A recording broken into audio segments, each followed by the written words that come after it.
عمران خان حکومت کو 15 مہینے بعد ایک بھرپور سیاسی چیلنج کا سامنا کرنا پڑ رہا ہے، اور یہ سیاسی چیلنج پاکستان کی حزب اختلاف کی سب سے بڑی جماعت پاکستان مسلم لیگ نون کی جانب سے نہیں، دوسری بڑی جماعت پاکستان پیپلز پارٹی کی جانب سے نہیں، بلکہ نسبتاً چھوٹی جماعت جمعیت علماء اسلام کی جانب سے ہے۔ اور آج پاکستان میں حزب اختلاف کی سیاست کی لیڈرشپ، اس کی علامت مولانا فضل الرحمان بن چکے ہیں، اور ان کی پشت پہ کھڑی ہیں پاکستان کی دونوں حزب اختلاف کی بڑی جماعتیں۔ ان کے قائدین، چاہے وہ شہباز شریف ہو، چاہے بلاول بھٹو زرداری ہو، ان سب کو لیڈ کر رہے ہیں آج مولانا فضل الرحمان۔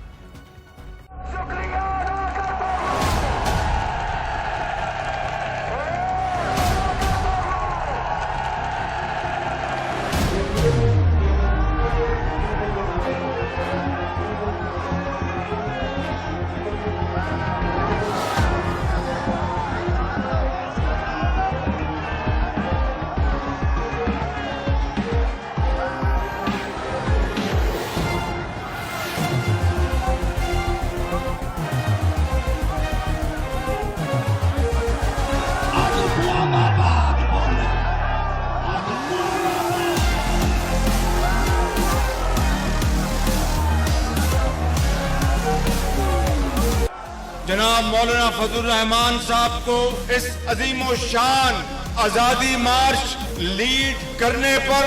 میں حضرت مولانا کو دل کی اتھا گہرائیوں سے مبارکباد پیش کرتا ہوں۔ مولانا فضل الرحمان صاحب، میں آپ کا شکر گزار ہوں، آپ نے سارے سیاسی جماعتوں کو اکٹھا کروا کے ایک واضح پیغام اسلام آباد کے لیے، وفاق کے لیے، پارلیمان کے لیے بھیجا ہے۔ یہ وہی مولانا فضل الرحمان ہیں جو گزشتہ سال قومی الیکشن میں اپنے آبائی علاقے ڈیرہ اسماعیل خان میں قومی اسمبلی کے دونوں حلقوں سے الیکشن ہار گئے تھے۔ پی ٹی آئی کے ہاتھوں انہیں شکست ہوئی تھی، اور جے یو آئی کے پاس سے بھی مجلس عمل کے پلیٹ فارم سے قومی اسمبلی کے 342 نشستوں میں سے کل 16 نشستیں ہیں، اور سینٹ میں 104 نشستوں میں سے جے یو آئی کے صرف 4 سینیٹرز ہیں، یعنی مولانا فضل الرحمان کے پاس پارلیمنٹ میں صرف 4% جماعتیں ہیں، مگر آج مولانا فضل الرحمان چھائے ہوئے ہیں۔ حزب اختلاف کے وہ رہنما جو شاید آج کے مولانا کے اس مرکزی جلسے میں شریک بھی نہیں ہونا چاہتے تھے، جن میں یقیناً بلاول بھٹو زرداری ہے، آج کی اس کشش کو دیکھ کے، آج کی اس اٹریکشن کو دیکھ کے، آج اس کے زور کو دیکھ کے مجبور ہوئے کہ وہ مولانا فضل الرحمان کے ساتھ اس سٹیج کو شیئر کرے۔ حتیٰ کہ بلاول بھٹو زرداری نے تو آج کے دن رحیم یار خان میں ایک بڑا جلسہ خاص طور پہ رکھا ہوا تھا، انہیں وہاں جا کے تقریر کرنی تھی، انہیں یہاں نہیں آنا تھا، لیکن یقیناً اندازہ لگا لیا بلاول بھٹو زرداری نے کہ یہ ضروری ہے کہ وہ یہاں پہ کھڑے ہوں۔ بلاول بھٹو زرداری بھی آئے، شہباز شریف بھی آئے، اپوزیشن کی تمام لیڈرشپ جو تھی وہ تھی، مگر قیادت تھی مولانا فضل الرحمان کے پاس، گو کہ یہ وہ جماعتیں ہیں جو کہ اپنے آپ کو لبرل کہتی ہیں، ترقی پسند کہتی ہیں، اور ان کا سب سے بڑا اعتراض یہ تھا کہ مولانا مذہبی کارڈ استعمال کرتے ہیں، مولانا مذہب کی بات کرتے ہیں، ان کے ساتھ جڑنا مناسب نہیں ہوگا۔ مولانا کو اچھی طرح یہ بات پتہ تھی، اسی لیے وہ کہ ان کی پشت پہ کھڑے تھے بلاول بھٹو زرداری، مگر مولانا فضل الرحمان نے خاص طور پہ وہ بات کی جس کا تعلق بلاول بھٹو زرداری کی ایک گفتگو سے تھا۔ پہلے ہم آپ کو وہ سناتے ہیں، پھر ہم سنائیں گے کہ آج مولانا نے اس کا کیا جواب دیا۔ چاہے وہ طاہر القادری کا 2 دھرنے ہمارے دور میں ہوں، یا میاں نواز شریف کے دور میں عمران کا دھرنا اور طاہر قادری کا جوائنٹ دھرنا اور لاک ڈاؤن ہو، یا یہ طریق لبیک کا فیض آباد دھرنا ہو، پاکستان پیپلز پارٹی کا ایک کنسسٹنٹ موقف رہا ہے کہ یہ وہ طریقہ کار نہیں ہے۔ پاکستان پیپلز پارٹی کو مذہب کے ساتھ سیاست کھیلنے کے پاس ہمارے ایک پوائنٹ آف ویو ہے۔ ہم چاہتے ہیں کہ جمہوری ادارے کو، جمہوری سسٹم کو، پارلیمان کو نقصان نہ پہنچے۔ ان کنفائنز میں ہم اپنا سیاست کرتے آ رہے ہیں، ہم پیچھے بالکل نہیں ہٹ رہے ہیں۔ مولانا فضل الرحمان نے آج خاص طور پہ اس پہلو کو اپنی تقریر میں شامل رکھا۔ عوامی سیلاب یہ اعلان کر رہا ہے کہ کوئی مائی کا لال آنے والے مستقبل میں پاکستان کی سرزمین پر ناموس رسالت کو نہیں چھیڑ سکے گا۔ آج آپ کا یہ शान इज्तिमा और ये अवामी समंदर इस बात का ऐलान कर रहा है कि आने वाले मुस्तकबिल में कोई पाकिस्तान के आईन के अकीदे खत्म नबूवत को नहीं छेड़ सकेगा। कहते हैं ये मजहबी कार्ड इस्तेमाल कर रहे हैं। मजहबी कार्ड अगर आईन का मसला है और आईन उसका जिक्र करता है, आईन उसका तहफ़्फ़ुज़ करता है, मैं आईन की बात करता हूं, तुम कौन होते हो मुझे पाकिस्तानी आईन के तहत तहफ़्फ़ुज़ दिए हुए इस्लामी दफात को तहफ़्फ़ुज़ देने के लिए बात करने पर। इंतहाई नुमायां मुस्कुराहट थी बिलावल भुट्टो ज़रदारी की। आपने देखा कि जैसे जैसे मौलाना के जोश में वलवले में इजाफा होता गया,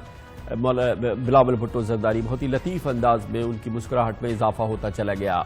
आज का दिन मौलाना फजलुर रहमान के नाम है। मौलाना फजलुर रहमान इस वक्त पाकिस्तान की सियासत की हिज़्ब इख्तिलाफ की सबसे बड़ी, सबसे चमकदार शख्सियत बन चुके हैं। इस मौजू पे हम बात करते हैं और इसके लिए हमने दावत दी है पाकिस्तान के इंतहाई जहांदीदा सीनियर सियासी तज़कियाकार हैं, कई किताबों के मुसन्निफ़ रहे हैं और पाकिस्तान की सियासत को बहुत ही भरपूर अंदाज में समझते हैं और तज़किया करते हैं। जनाब सलीम साफ़ी हमारे साथ मौजूद हैं। बहुत बहुत शुक्रिया सलीम साफ़ी साहब, आपने हमें ज्वाइन किया, कमाल कर दिया। मौलाना फजलुर रहमान ने 2014 के इलेक्शन का उनका रिजल्ट देखें, उनकी सियासत का प्रोफाइल देखें, उनकी जमात का प्रोफाइल देखें। आज बिलावल भुट्टो ज़रदारी उनके दाएं हाथ पे पुश्त पे खड़े हैं, एक जानिब पाकिस्तान मुस्लिम लीग नून और शहबाज शरीफ पुश्त पे खड़े हैं और वो पाकिस्तान में इमरान खान हुकूमत के लिए एक सियासी चैलेंज का आइकॉन बन गए हैं। कमाल सियासी उन्होंने अपनी मूव्स की हैं और बड़ी कंसिस्टेंसी भी दिखाई है पिछले 4 रोज़ के दौरान। जी शुक्रिया कामरान खान साहब, आपने बिल्कुल दुरुस्त फरमाया कि कमाल तो इस लिहाज से उन्होंने कर लिया कि एक तो लोग समझते थे कि ये एक मजहबी जमात और जो कि चंद सीटों वाली मजहबी जमात है, जो कभी पीपल्स पार्टी के साथ उसका एक्सटेंशन बन जाता है और कभी मुस्लिम लीग नून के साथ बन जाता है। तो आज एक तो मौलाना ने ये कमाल कर दिया कि वो लीडिंग पोजीशन पे आ गए हैं और पीपल्स पार्टी और मुस्लिम लीग नून जैसी जमातें उनके दाएं बाएं या पीछे खड़े होने पे मजबूर हैं। दूसरा, उनको खालिसतन मजहबी लीडर कुछ लोग उनको तालिबान से जोड़ रहे थे। आज आप देखें कि उनकी एक तरफ महमूद खान अचकज़ई साहब खड़े हैं, दूसरी तरफ उनके असफंदयार वली खान साहब खड़े होते हैं। तो एक तो ये उनकी बहुत बड़ी अचीवमेंट थी।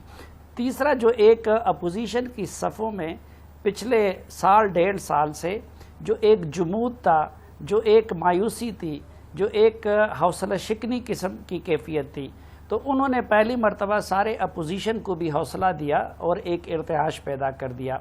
तीसरा, जो उनका और अपोजिशन का मौक़िफ़ था कि ये इलेक्शन रियल टर्म्स में अवामी राय की आयनदार नहीं है, तो किसी हद तक मौलाना ने अपने इस बयानिए को भी ये तक़वियत दी कि अगर उन पे चले जाएं तो आप तो देखें कि असम्बलियों में तो उनका बिल्कुल वॉश आउट हो गया है, लेकिन वो पूरे पाकिस्तान से लाखों की तादाद में लोग जमा कर चुके हैं। और इससे भी एक बड़ी कि अभी तक उन्होंने जो कमिटमेंट की थी, मैं समझता हूँ कि सबसे बड़ी अचीवमेंट मौलाना फजलुर रहमान साहब की ये है कि कराची से लेके यहाँ तक उनके लोग आए, लेकिन ना एक शीशा टूटा, ना एक गमला टूटा, और आगे भी उनका असल इम्तिहान वो यही है। ये बताइएगा सलीम साफ़ी साहब के जो अभी आपने आगे की बात की, और यकीनन ये